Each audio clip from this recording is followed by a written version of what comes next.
It's time for step 2 of our Jim Dine inspired heart pictures. And so today what we have is we have our texture plates. We'll talk about using those in a second. Some crayons. And we are just going to be using black watercolor. So we won't have all these other colors, but I can't take my black out at home. And so if we have not used texture plates before, these are really fun. They go underneath our paper and they're going to make some cool designs. And so I am going to put I'm going to try with this one first. I'm going to put it under my paper. You can see it underneath there. And our crayons, I do not have small broken crayons, but those actually work really well, that you can hold on the side and do that. These, we're definitely using crayons only. We're not using any markers or colored pencils for this. And if you find a color that is pointy like this, the point doesn't work very well. We're going to actually use the bottom of the crayon. We're going to hold it straight up and down. And so I am just coloring, and can you see the pattern coming through? I'm coloring with my crayon, and I can keep trying the same texture. I could turn it around a little bit. I just rotated that a little bit. Maybe let another color layer on top. You can try some different ones. Let's try a different texture plate. Some of them work better than others.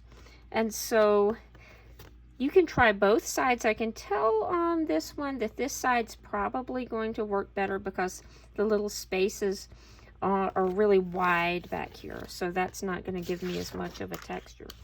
So we're going to lay that here. And let's try that one. So you can see the pattern coming out on that one. I kind of like this one better. But we'll do a little bit with that.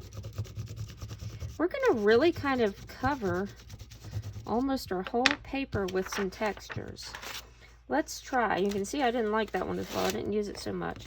I actually like this one pretty well. It looks kind of old and floppy, but we're going to try that. Let's try this red. And I do want to push kind of hard because I want the wax in the crayon to make my black watercolor show up better. And if it's not very waxy, then it's not going to stick as well. So I'm just kind of rushing with this. You can take a little bit more time than I am. Here's something cool with this texture. This is why I like this one. I could turn it around a little bit, and then it just makes a different texture.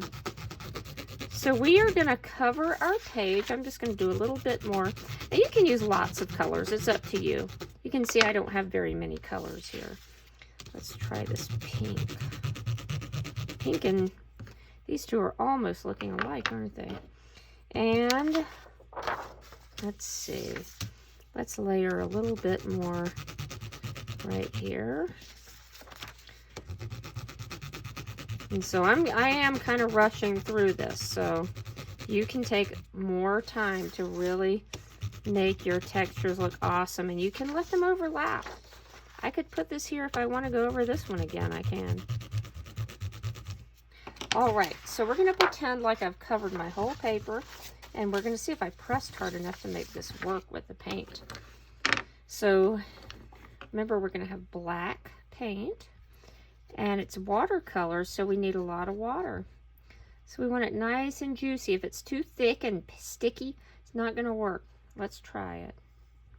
Ooh, see how that's it's pushing right off, and the paint we have at school is actually a little bit better than this.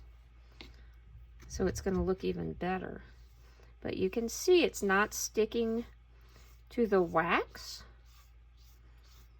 And that is because the wax pushes the water off. Yeah, these are not the best paints I have at school. They look pretty, don't they? But they are not as nice. Hopefully this is showing up for you. But we are going to cover our whole design with our black, and maybe you can leave a little edge if I was there. Yeah, this black is not very rich, but we'll be using a darker black, and it's going to really make our colors look nice and bright. But we would just go ahead over our crayon. Remember to leave a little edge. Ooh, and I forgot a really important direction. I wonder if anybody else can think of what I forgot to remind you before these go to the drying rack.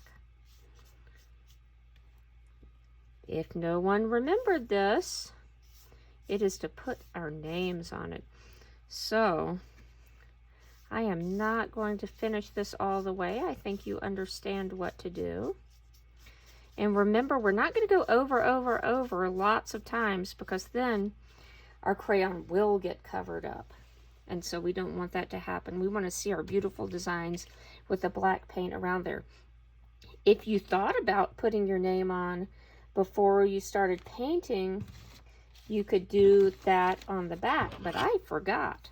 And so I'm just going to find a nice little dry place. Maybe right here will work for me. And I'm going to write my name.